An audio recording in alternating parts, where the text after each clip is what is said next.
Bueno, terminamos el nivel 2. Espero que practiquen bien las canciones. Ustedes ya vieron los orishas básicos.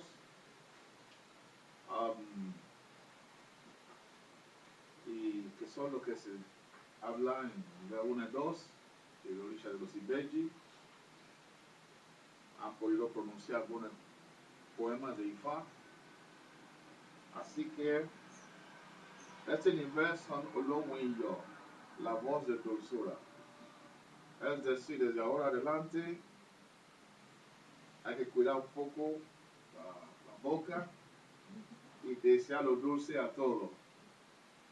¿Sí? Porque es decir, ustedes tienen que hacer que la voz de ustedes se escuche con alegría. Es lo que están Olomu.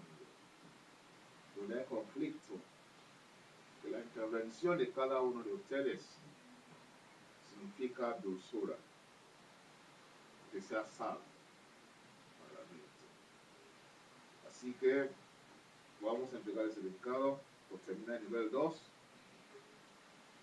Así que de la Asociación de Nigerianos en el Río de la Plata, certificamos que Liliana Patricia Busto ha estudiado con nuestra asociación la cultura y tradición yoruba. Se le otorga este diploma reconociéndola como Olomuiyo, Asha Ìbílẹ̀ Yoruba.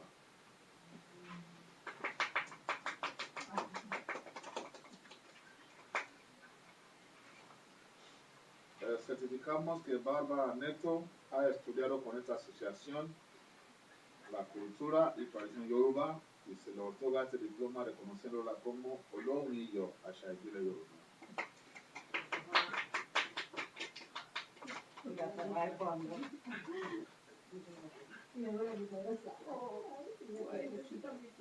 Certificamos que Andrea Elizabeth Farías ha estudiado con esta asociación la cultura y tradición yoruba y se le otorga este diploma reconociéndola como Olomuiyo, Asha Ìbílẹ̀ Yoruba.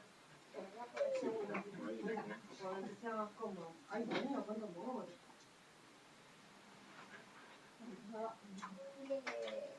Si hay algún error en los nombres, avisen, lo corregimos después, pero... Tiene doble R. Bueno, ok, lo arreglamos. Parrilla.